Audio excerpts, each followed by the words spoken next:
Today, I'm going to talk about Moose's new vet and something that I really don't think I've covered enough. Welcome to the Up in My Business podcast with me, Lex Lancaster, where you'll get an inside look at all things tech, business, and my life as a physical therapist turned digital operations expert. You'll hear all about my lessons as a business owner, the ins and outs of tech for your business, and more. From SEO, websites, and email marketing to automations, launches, and copywriting, I've got you. I'm so excited you're here. Let's dive in.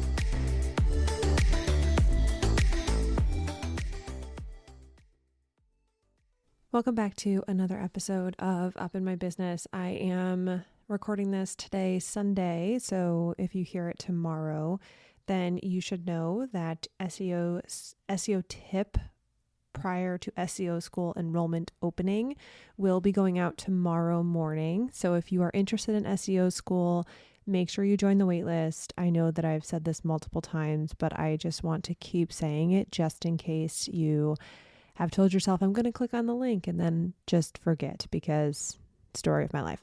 So SEO school will be opening. It will be the last time it is offered with the current structure until fall of 2027. So if you're interested in SEO school and you want to join with the current level of support and how things are currently rocking and rolling, then I highly suggest you join. It's not going to be offered again, but it will be offered in a different way. And the way that I'm anticipating, I think the pricing will either stay the same as it is now or go up a little bit, depending on what type of support I decide to offer. And also just how I'm going to be launching SEO school is going to change. So regardless, just know that this is the last time to join it as it looks right now. I've run it for 9 rounds. This will be the 10th round, which is mind-blowing to me. And obviously everything, comes with changes, and there are going to be some changes coming down the pipeline for SEO school. So make sure you join the waitlist if you are interested. And then enrollment will open on April 13th to the waitlist only. And there are some banging bonuses. The first day enrollment bonuses are actually probably the best that I've ever offered. Between the website audit with Shantae and myself doing a coaching call, or one of the coaching calls, I think the bonuses are, killer. And then Shantae is going to be doing a live presentation on messaging as well. So again, just the bonuses are killer. Obviously, I asked Shantae, I was like, I want to pay you for whatever you're doing. What do you think what do you want to do? And she was like, whatever will help your people. And I was like, well, how about an audit? Because everyone needs one of those website messaging audits. And can you do a live presentation? And she was game. So I'm really excited to do that and have that as an opportunity for the folks who join. With that being said, that's really the big updates. I will tell you that I haven't looked at my calendar, but I do know that I'm booking way out. I think my next website date is in jeepers. I think it's either late June or late August. I'm taking July off from designing websites because I don't have the time to do that on top of taking our big vacation, as well as my retainer work. So if you're looking for a website, plan ahead, because you're going to need to wait until August, likely at this point, which again, I'm extremely grateful. And I do wish that I had more time, and some changes in my business are coming down the pipeline as well to have more time.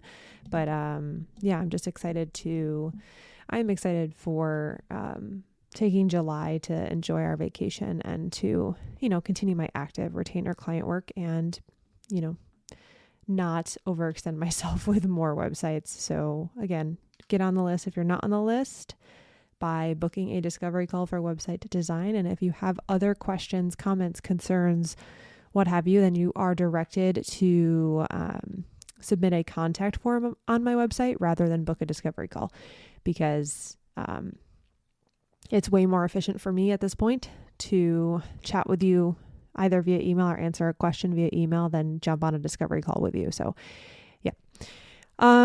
Anything else? Let's just see. Lecturemind this week. Super excited for that. We have our two Lecturemind members are coming into town, and then we have 3 alumni joining us. So that'll be a really fun time. Everyone gets to be in the room with each other. Again, Lecturemind is the joint offer I run with Shantae, and we help brick and mortar business owners get started online or with an online business and launch an online offer. And it is definitely one of my favorite containers that I have. And to be able to hang out with these folks in person is just the best. And they get to see California, and the weather has been showing off lately. So fingers crossed that is still the case next week when they're here, or this week when they're here, because it has just been so good. And lastly, before I jump in the episode, I feel like I'm just like checking boxes today, but I have a running list in my head. Lastly, we got a new couch. Shantae found a couch for sale, it was actually from Costco. And she was like, oh my God, it's $600 off. Let's get it. And I was like, oh, I've been looking at a couch too. And it was one of the Lovesac ones, which Lovesac is like, it's like a $5,000 couch. And she was like, I don't think we need to spend $5,000. And, she did her deep dive on like construction and like how things are made. And she was like, let's just give this one a shot. It's a lot cheaper, and it's likely made of the same type of stuff. And it's a modular couch. Like if we're going to spend that much money, I don't want to get a modular couch. We'll get a couch that's like custom to our space. And we got the couch, and it's so freaking comfortable. I love it so much. We just have to get some pillows, like some throw pillows, and it'll be all set, but it's so comfortable. I haven't left the corner except for right now to record since yesterday afternoon. So I will say it's definitely a super comfortable couch. And Costco for the win. She sat on it the last time, or 2 times ago. We go to Costco every month to grab food for us, and then food for the food pantry. And she sat on the couch when we were there. And she didn't say anything to me about it, which is so funny. And then she brought it up this past week, and I was like, what? You sat on the couch? I didn't even sit on it.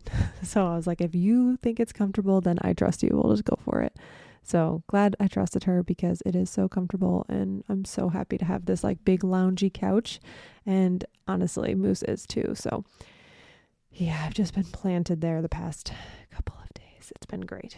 Honestly, it's been so great. I love having a super comfy couch, but not too comfy where you like sit in, you like sink right in, because then my back hurts. So this is like the perfect level of structure and comfort, if you will. Okay, so let's jump into the episode. It's so funny that I'm doing this, because I was just talking with Jimmy McKay. He's going to be launching a podcast episode with me, meaning on his podcast, I think on Tuesday. So if you listen to this on Monday, tomorrow, and we talked all about SEO and messaging and, all the things. And one of the things that he and I talked about was the fact that like in business, when you're reading other people's emails and social posts, sometimes what did he say? He's like, it sounds like a record scratch, or like, goodness gracious, don't, he said, oh my God, I don't know what the exact phrase was, but essentially like my thing is like, don't drive the bus off the road. And then he was saying like, it's like a record scratch when every single thing in someone's life ends up becoming like a sales pitch or a lesson or like something related to their business. Like I like tripped and fell on the sidewalk, and suddenly that's a business lesson. And that can be kind of, I don't know, I find it a little bit insincere sometimes, just because I feel like if you're always creating business lessons, like there's always something to be learned. Don't get me wrong. There's always something to be learned from every situation. You can always make a learning moment out of anything. But I think it's just like anything else, where even if you just send sales emails every day and you never send just like a regular email, then you basically train your people to know that you're always selling something. There's always something there. And that like you're going to create a life lesson or a business lesson out of everything that happens in your life. And at some point, if you're not mixing it up with like genuine stories or just like an FYI email or an FYI social post, like I'm posting this for me and like, I don't know, I fell on the sidewalk and there is no lesson here. It can sometimes feel like, not, it is insincere, like disingenuous. And like, I do think there's like a question in your mind of like, is this true? Like, did this actually happen? Or did you just create this story in your head so that you could tell this business lesson? So the reason why I say it's funny that I'm doing this is because obviously like there's always something to be learned when you're in a situation. Anything can happen at any point in time, and you can always flip and turn it into an educational moment for someone else. And so I want to make sure I preface this by saying, I'm not saying that that is wrong to do. What I am saying is that sometimes it's nice to mix it up with, here's a valuable tidbit that I'm just giving to you. I'm not telling a big story around it. And then here's this thing that happened to me that, oh my God, it made me think of this thing. And not everything needs to be a sales email. So I recognize that I'm currently doing the one where I turn a life lesson into something that I say like, hey, I can help you do what the problem is. But we're going to go with it. So here's the thing. Moose needed a new vet, not because like anything went wrong, but her vet, the vet that we use. So Rupert also went to this vet. And his yearly isn't until the fall. So he'll get a different vet in the fall, but our vet left. And Moose she's a really healthy dog, knock on wood, but she doesn't really go to the vet often. So when she does go, it's like a yearly checkup. And her yearly checkup was due in March. So I had called the vet that we were going to and scheduled an appointment. And I was just like, I don't know what vets you have now, but I don't want this other one. And honestly, there's something to be said about the fact that like when you go to a vet, I don't think you should like feel a certain way.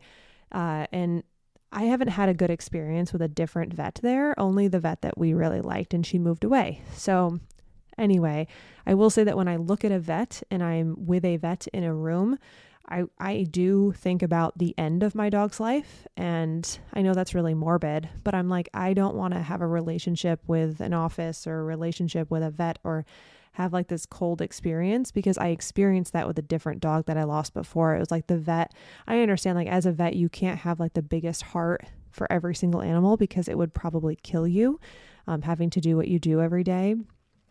So I'm not saying it has to be, you don't have to like take all the emotions on. I'm not asking you to cry with me, but I do think that this other vet that we saw, or I saw multiple times with Moose when we had to go in like last minute, she was just really cold, and I just didn't enjoy her disposition, and I didn't feel comfortable around her, and I didn't think that she was very like inviting. And I just said, I don't want her, but I'll take a different one. And I don't really love that about healthcare. I want to make sure I know like who my dog is seeing, and I want to have a good vet experience. And at the end of the day, I was also really, COVID started this whole thing where they take the dogs into the back room to do all this stuff. And I think that's really tough. It's really tough for me. I don't like that because I have a little bit of separation anxiety, as does Moose.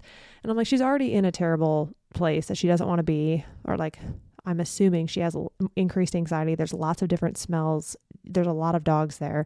And you hear barking in the background, and she doesn't want to be here. And then you take her away from us and bring her to the back to like do whatever you got to do.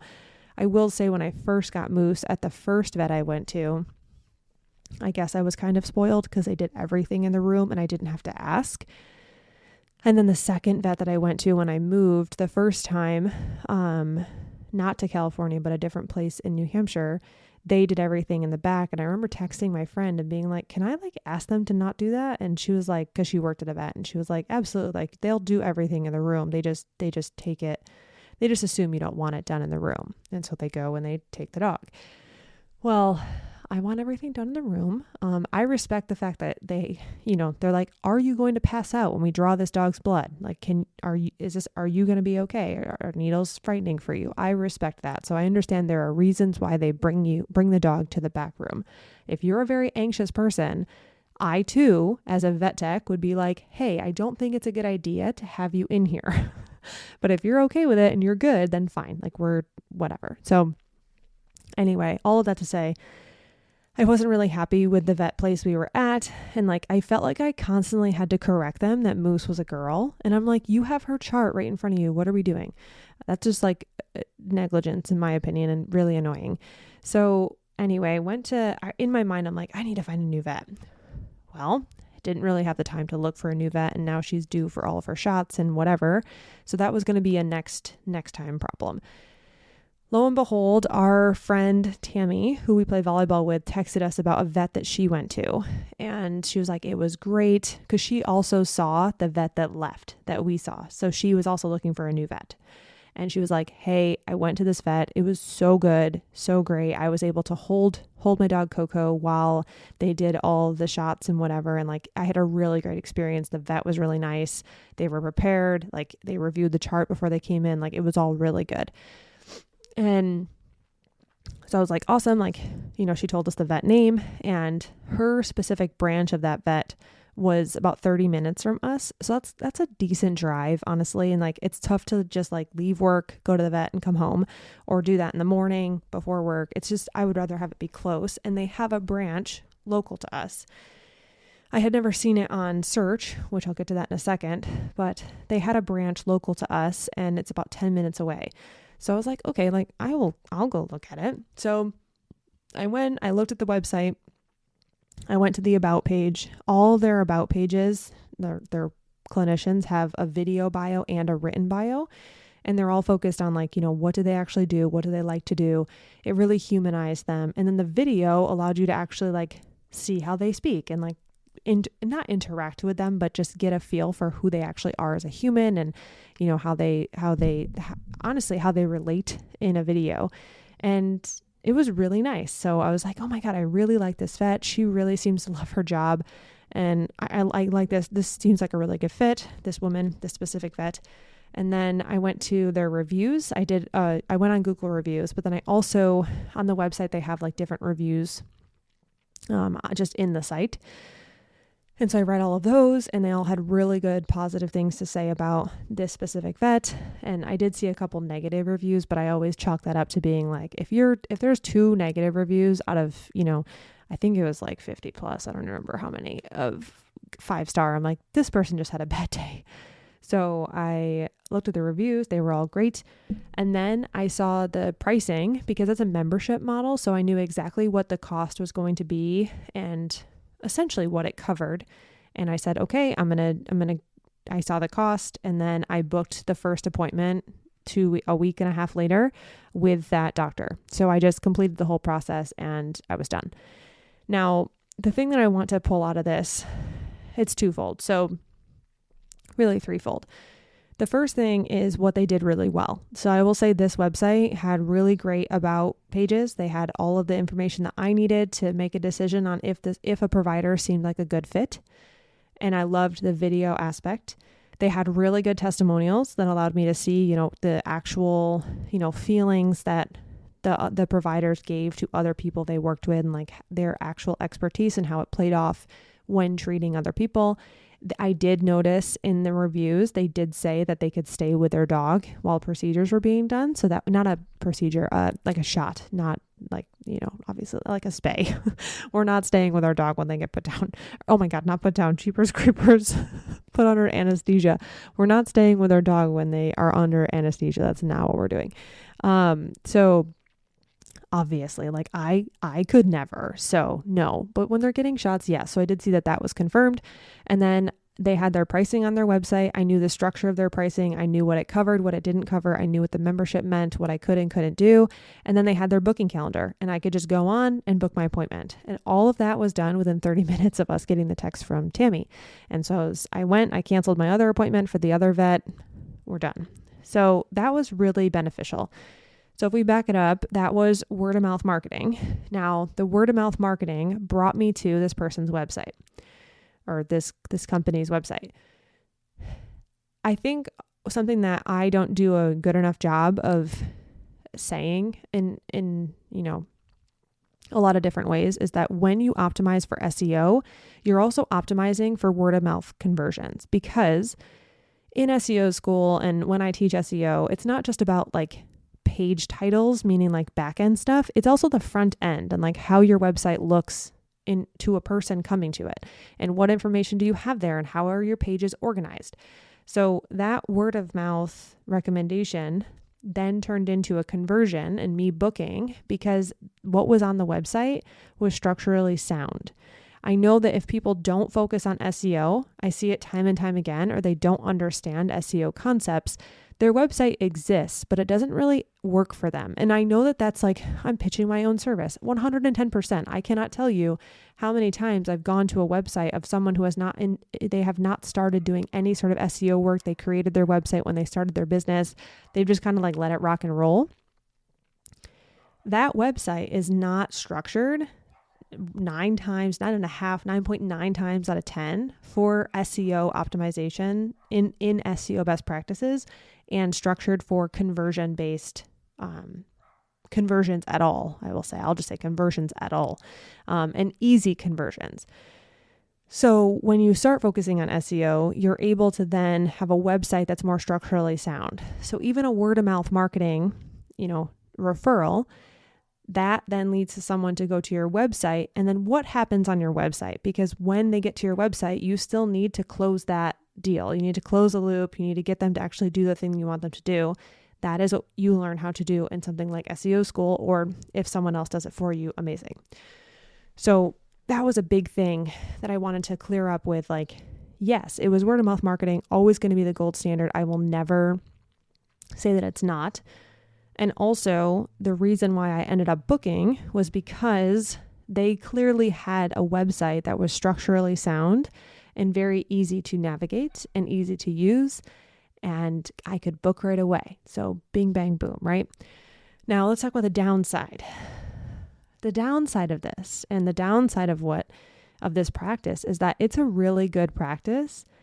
And if I search for a vet in my hometown, or if I search for a vet who does not take animals to the back or allows you to stay in the exam room, their vet doesn't come up.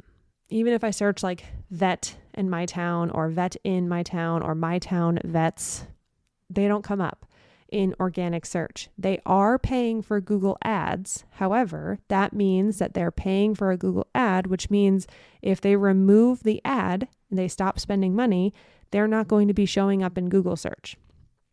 It also means that if someone scrolls right by the ads, which happens all the time, their business is not going to be in Google search, at least till page 3. I looked through till page 3. They're not on page 1, 2, or 3 at all organically.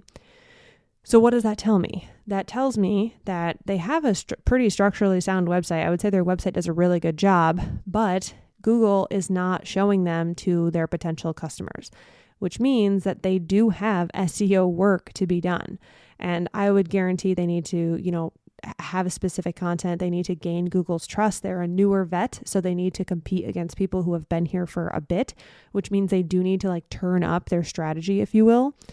And it's going to take some time. So my point here is that they have the word of mouth aspect golden. So if someone goes there, they tell their friends and they say, this is a really good vet. They have Google ads. Now they're spending money to get their business in front of people. That's not helping their SEO at all. It's simply just paying money to be in the top of the search results, which is fine, but again, likely very costly. And then they're not getting any SEO credibility. They're not showing up in Google search at all. So what does that mean? That means that people either need to trust the ad, which again, they're paying for. And if we remove the ad, they're going to stop getting leads on Google at all. Number 2, they're relying on word of mouth marketing, which again, word of mouth marketing is great. But imagine if you had word of mouth and SEO/Google search. That opens up an entirely new market of people who are not getting told where to go. They're just like, hey, I'm searching for a vet. Here's a vet, right? So that opens up a whole other round of people that you're currently missing out on, and your competitors are also getting because they're coming up when people Google it. And it also will help your bottom line because again, if we have these Google ads and we're capitalizing, if you will, on a paid ad stream, we have word of mouth marketing, so that's free, a paid ad stream, that's bringing in some people, and then SEO is not bringing in anyone. Well, if we remove SEO, now suddenly we only have word of mouth to rely on. And, I will say that as a business owner, it's really scary to think that if you remove the ads and you stop paying for ads, that you're not going to get enough leads to like make your practice run because you can't afford the ads, right? So that's really terrifying, in my opinion. I don't think anybody wants to be in a position where they have to spend money in order to get new leads. Like, that's really stinky. I also don't know, because I don't know the back end of their business. I don't know how successful those ads are. So if we're looking at success, if you will, I ideally want to see more people have referrals from SEO/organic marketing way more than they do for ads. Because then that means that if we stop paying for the ads, we're still going to get a large chunk of referrals in because of organic traffic, which is a big difference. So all of this to say that if you, which I can guarantee the people who are listening to this can say yes, if you are someone who is like, I have a good service and I want people to find me, ideally, you are, yes, getting the word of mouth referral, but then you're also getting the organic search result when someone searches for what you do and the problem that you solve. And if you're not, just understand, Shantae always says you're never leaving money on the table. You can just like go pick it up. Not a big deal. I will say with SEO, it's not that you're leaving money on the table, but you are leaving leads to not have a solution. If you believe that you are the best solution, you're leaving them up the creek without a paddle. And they are going to your competitors, which may or may not be a good thing for them. I don't know. But obviously, we're sharing is caring, and we know that sometimes we're not the best fit for everybody. But in the same regard, if you're not showing up at all, then you don't even have the opportunity to be a solution for someone, which, if you are feeling like you are a really good solution, why would you not want to come up in search results and, put yourself in the hat for the person that someone could pick? And when someone has a good service and they do something that's unique, like not bringing the animals to the back, I know that people are Googling that because I am Googling that. So making sure that you're coming up when people are searching for these really unique situations and concerns is really important, and it can really help your business have more leads from a different silo, and diversifying that marketing, the marketing tactics that you're using. When we have word of mouth, we have SEO, and then sure, we can add on ads. But if we haven't maximized that SEO realm, it's really tough to, say that we're successful with our marketing strategy, because if we stop paying something, Google ads, if we stop paying for those, then suddenly our leads go way down, and you're now forced to pay for marketing when you could be getting very similar, if not the same or way more leads that you're getting from Google ads organically with SEO. So all that to say that it makes me sad that this vet practice doesn't have more visibility online, because they are a great practice. They are offering a solution that people are looking for. And I do think that, they should be able to be found by folks who are searching for that solution and that problem. And they're not right now.